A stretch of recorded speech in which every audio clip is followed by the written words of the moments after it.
Uplifting Leaders. I'm your host, Serap Zal, founder of Uplift. In this podcast series, we bring insights from global executives reshaping industries. And in each episode, we explore strategies, experiences, and lessons to inspire and grow people and businesses. And today, we are honored to have an extraordinary leader with us, Mimi Kalinda. Mimi is an multi-award winning communications expert, an entrepreneur, and advocate for Africa's transformation. She is Group CEO and co-founder of Africa Communications Media Group, and over 25 years of experience in reputation management, thought leadership, and brand building across Africa, Europe, and the US. Mimi's work bridges the gap between strategy and impactful narratives. So, Mimi, welcome to our episode today. Thank you so much for having me. I've been looking forward to this conversation. So excited. Me too. We are so excited too. And especially today, we will have a deep dive on the power of storytelling in leadership, which is also a favorite topic of mine. So I'm really looking forward. And maybe we usually start with a little short warm-up question part to get to know our guests a little bit better at the personal level. Shall we start? Yes, let's do it. So, Mimi, are you an early bird or night owl when you need more creativity? Definitely an early bird. I think my brain shuts off after 4 p.m. And if you weren't in communications, which is a great career, by the way, but what career would you explore? I would be in the beauty industry. Making beauty products and cosmetics and hair care products. And I spend my weekends kind of mixing things up in my kitchen for myself and my daughter. Oh, that's lovely. And books or podcasts for inspiration? Depends on the topic, but I think for business books, anything that has to do with kind of self-development, I prefer podcasts. And then fiction, I prefer to read a book. Yeah, nice. So what's harder, crafting your own story or helping others shape their stories? Probably a little bit of both. So in terms of crafting your own story, I think you have to really be self-aware as a leader so that you can craft a story that's very authentic to you and that also others can resonate with. So it's kind of that balance between understanding yourself really well, but also understanding what inspires others, what others find compelling, and what lands with them in their context in order to craft a great story. Working with others to craft their story is, it's twofold. Number one, really getting them to be vulnerable, because vulnerability is such a big part of storytelling. And I find in the work that I do, sometimes with leaders, when we become subject matter experts and we've been doing what we've been doing for so long, we almost go on autopilot and everything becomes very technical. We use a lot of jargons and things like that. And so part of my work is really getting people to not necessarily discard that. Part of my work is getting people not to discard that part, but actually to add to it their own vulnerability so that their stories are a lot more human. And I find that no matter where you're from, there are certain human stories that resonate with all of us. We all have things that we hold very dear, our passions, the work that we do, but also family and love and community and giving back and things like that are part of all of our stories. And I think that that's really what adds the authenticity and the spice to one story, not just what we do on a day-to-day at work in front of our computers, right?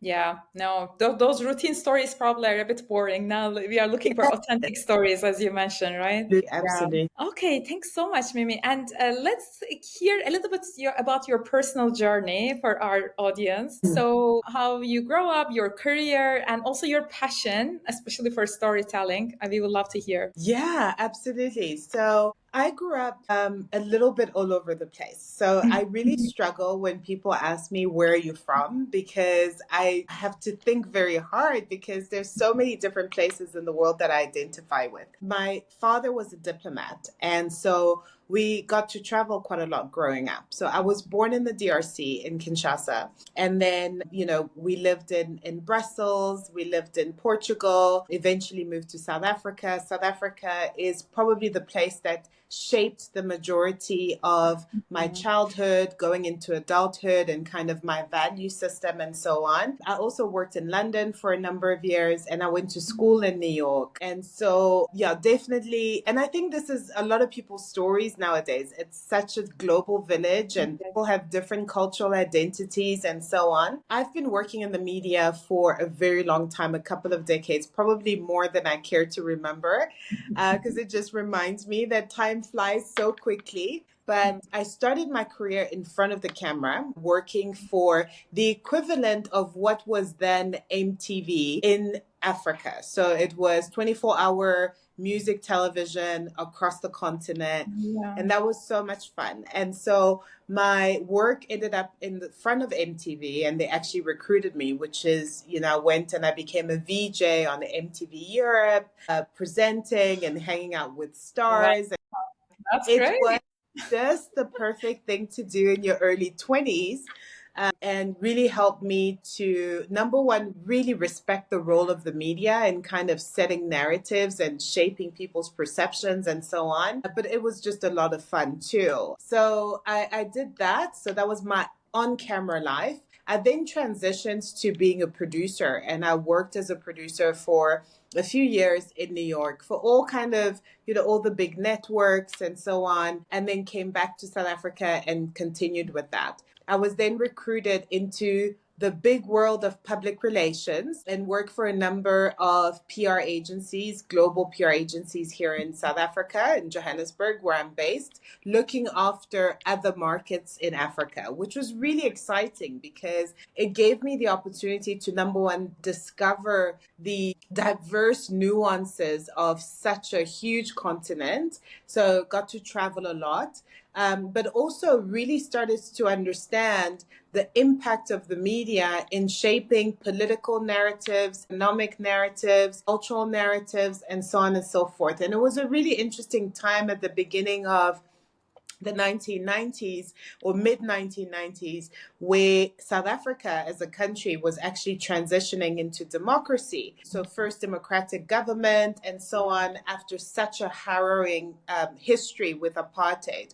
And so, the role of the media in shaping narratives. So, for example, the narrative around South Africa being the rainbow nation was really interesting to see how somebody could come up, or a group of people could come up with this narrative, and it could avoid things like conflict. It could really kind of bring a country together and people together behind a common goal and a common vision for Yeah. everyone.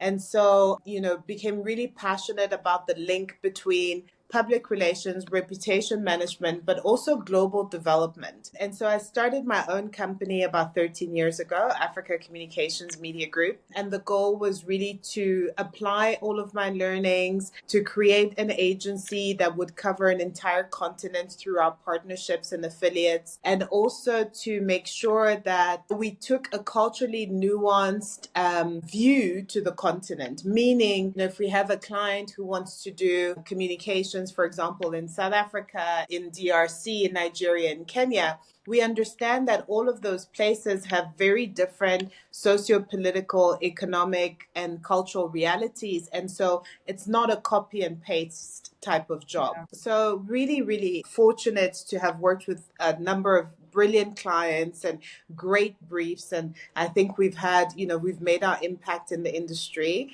And about 3 years ago, I started a platform called Storytelling and Leadership.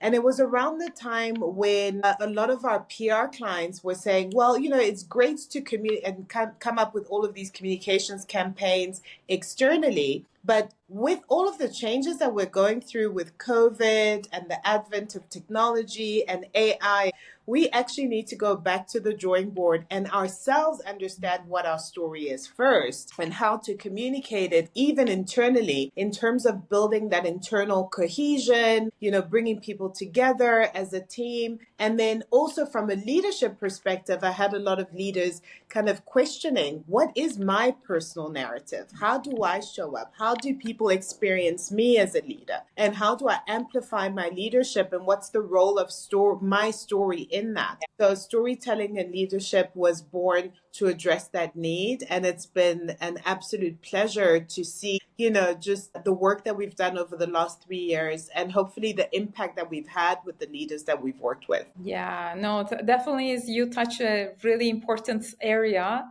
and a Mm. very unique skill set needed in leadership as well in terms of storytelling. When we always talk about storytelling, I remember the famous quote of the Maya Angelou, I guess. She said, "People will forget what you said. People will forget what you did. People will never forget how you made them Make feel." them feel, So absolutely. I think the storytelling is such a powerful tool there to Yes. influence how people feel, or how you made them feel. So that's why I think it's a great area to build this emotional connection. But Mhm. as you work with different leaders, Mimi, and I guess you are helping them to, find their narrative and stories, and also how to tell them to the audience, like their teams.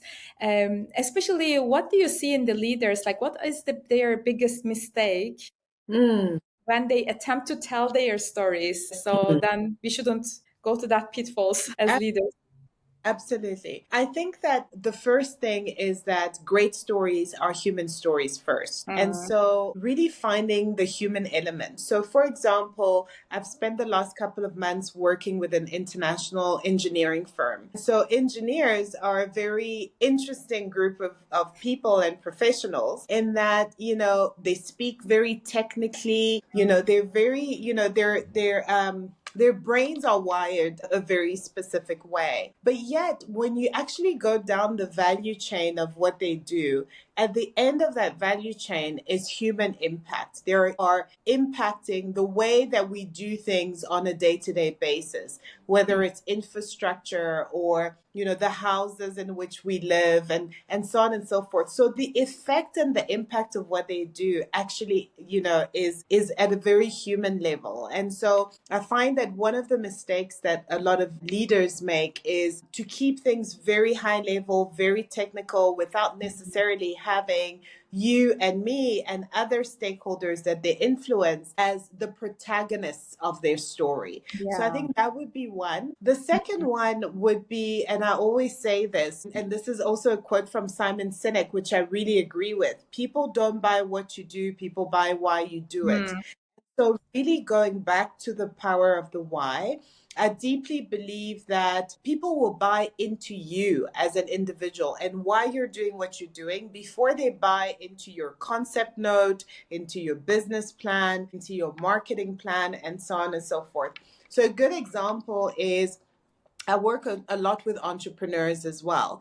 And as you know, entrepreneurs' main concern is usually capital raising and yeah. being able to find the funds to be able to bring their businesses to life or to continue to scale their businesses. And so, an example that I give is, if you have entrepreneur A walking into a room and presenting their business plan to a room full of potential investors and asking them for capital. And imagine that entrepreneur A gets out of the room and entrepreneur B goes into the room and they present the very same business plan, the same marketing plan, the same idea, the same everything. What is ultimately going to influence that group of investors to go with one or the other?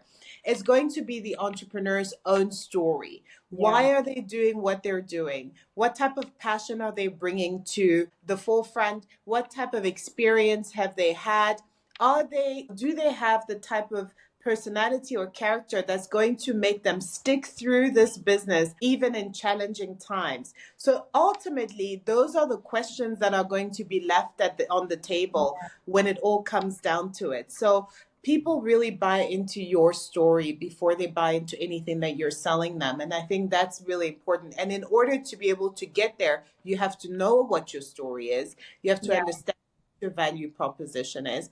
You have Mm, to understand what makes you unique. And so I think, just in summary, I would say one of the first questions that I ask any leader that I work with is, what makes you unique? And you would be surprised at how difficult some people difficult to find, find right? that. Yeah.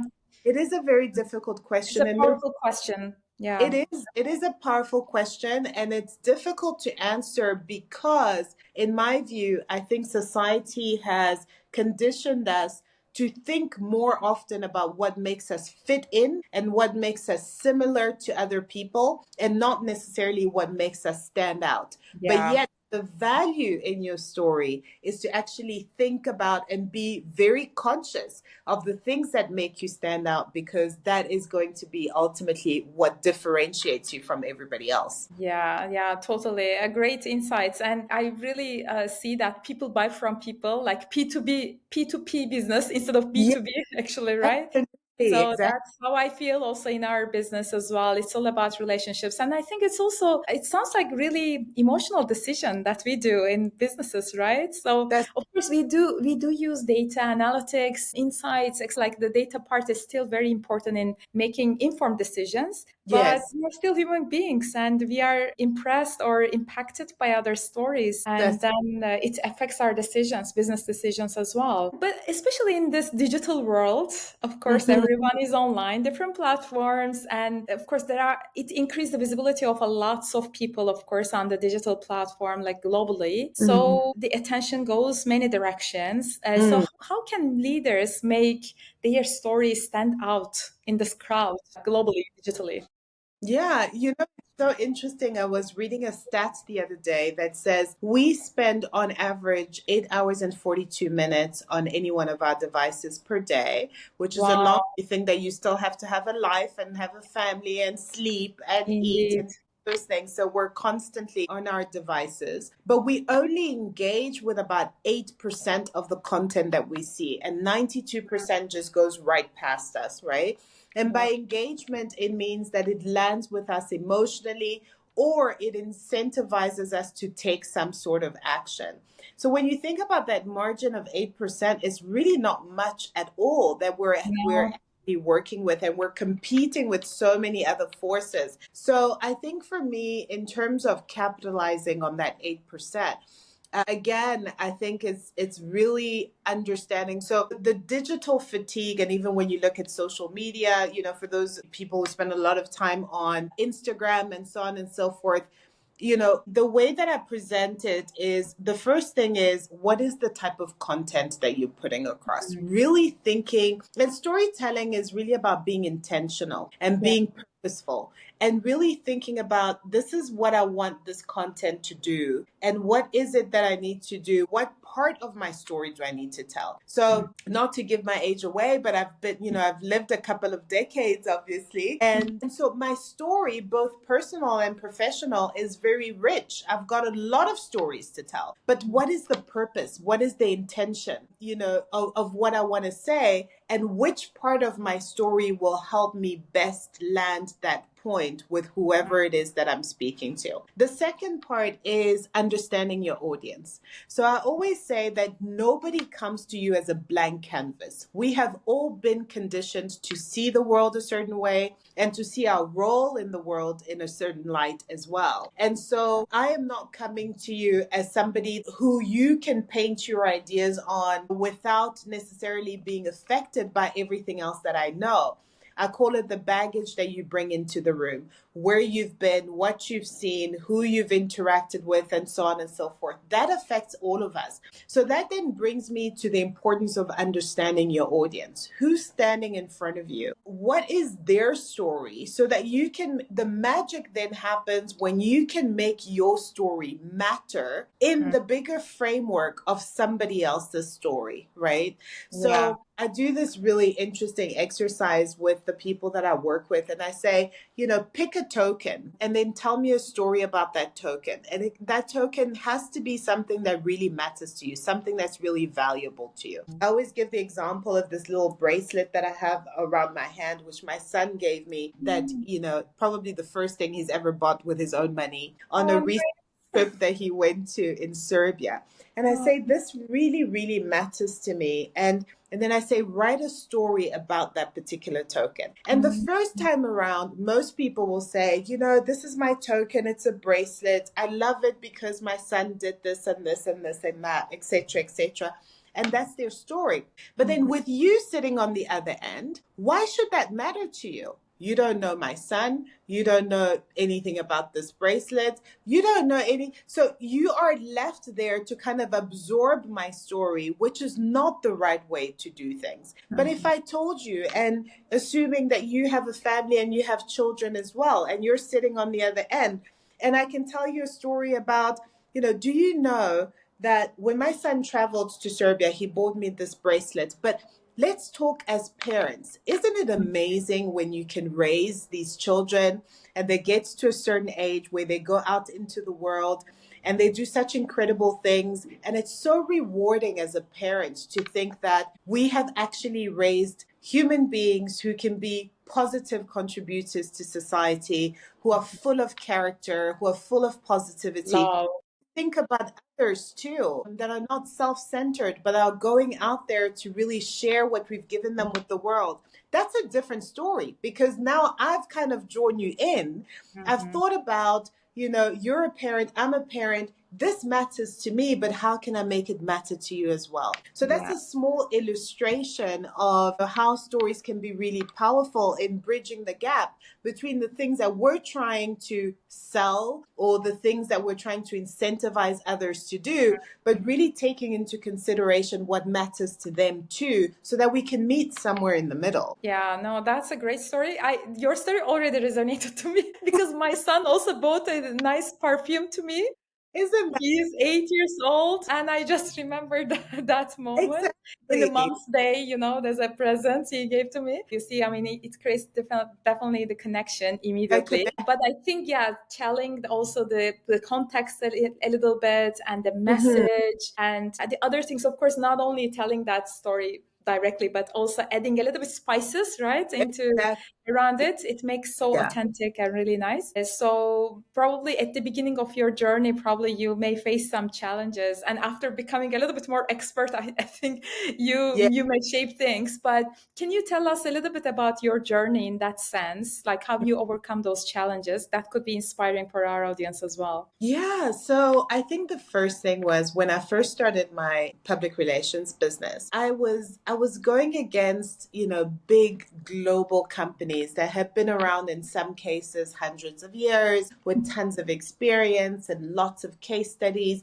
and also a lot of money to be able to do marketing. And so here I was, kind of this young entrepreneur trying to figure everything out, and not necessarily with the backing to build a multi-million-dollar business from the beginning. So I really had to take a step back as I started the business to say, what do I have in my toolbox, right, that I can leverage to go out there and be a worthy competitor? And the only thing that I had was actually my ability to tell stories. I said, I might not have millions of dollars and I might not have been around for very long, but I've got my story. And what I'm going to do is really tell my story as authentically as possible. And because I was building a public relations business, I actually first made myself a client. I was the very first client of my business, and it was quite challenging for me because I'm actually quite an introvert. So to put myself out there in the world and tell my story and build a brand for myself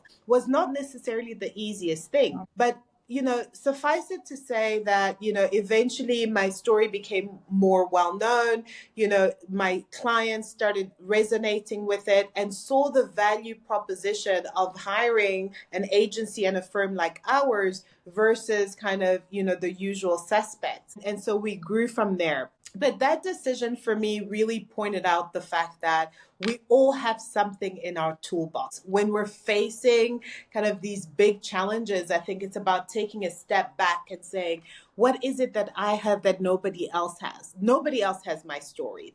There might be similarities in our stories, but nobody else has my story. And so for me, that became a tool, a marketing tool for success as well. Yeah, no, totally. And I think I really love also your energy and how you tell your stories. I think that's also important, right? So Yes, content is important, but how you tell story is also yes, making a exactly. big, nice combination, both Of the parts. two. Yeah. Exactly. So also, I think what do you think from the company's perspective, especially let's say companies have leaders in the critical roles regionally, globally. So the storytelling should be included in their probably leadership development programs or like internal efforts to develop leaders. But as you work with different companies, like how do you see the companies investing on leaders development from this perspective?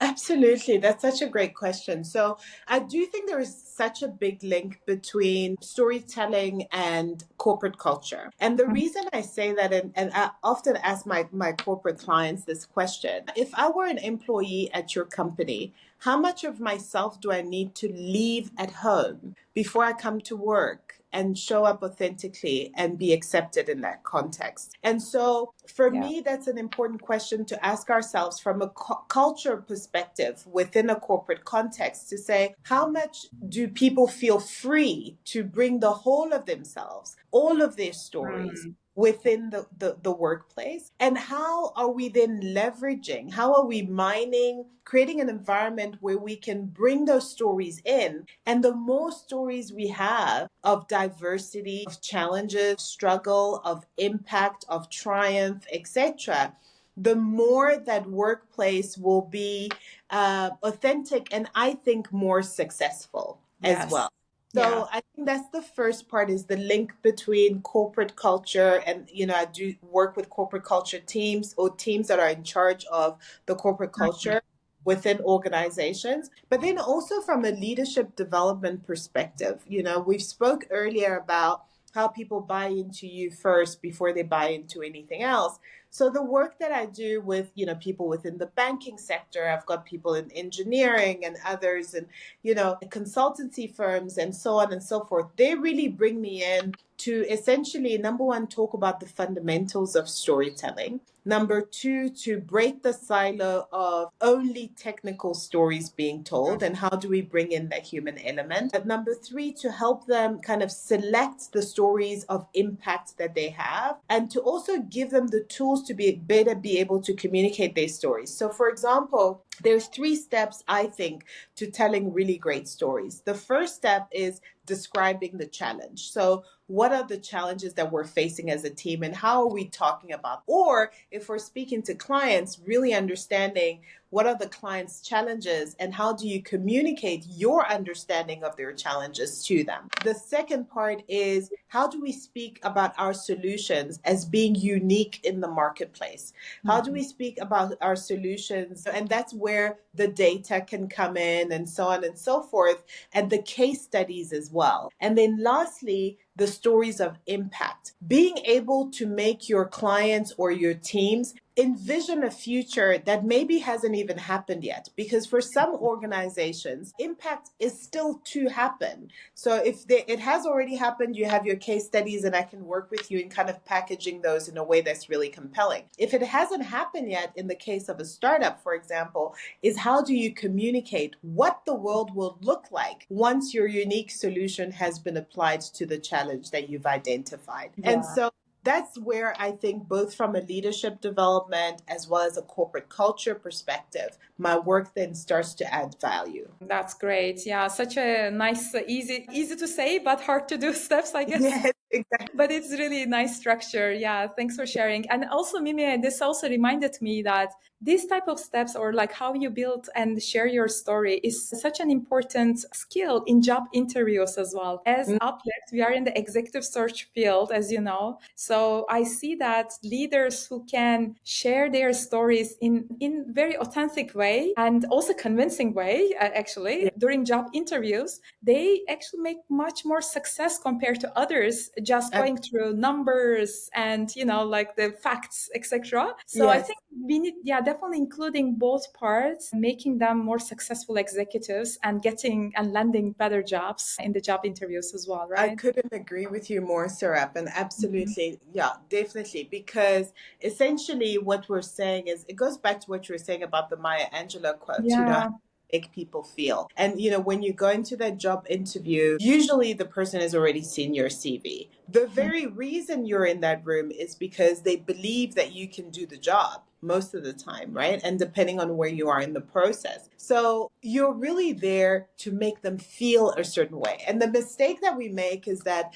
we are often going to these job interview situations really convinced that we need to go out there and prove that we are technically equipped to do the right? But like I said, a lot of the time they already know that you can probably do the job. And now it's a matter of how do you make me feel versus how does this other person make me feel, right? And even though, in fair kind of interview processes, we have the checklists and the frameworks and the percentages that people Yeah. rate, they're still rating us on how they actually feel about us, right? So 100% agree with you. Time is flying so fast with you, Mimi. I And know. at the end of our episode, we can continue another hour.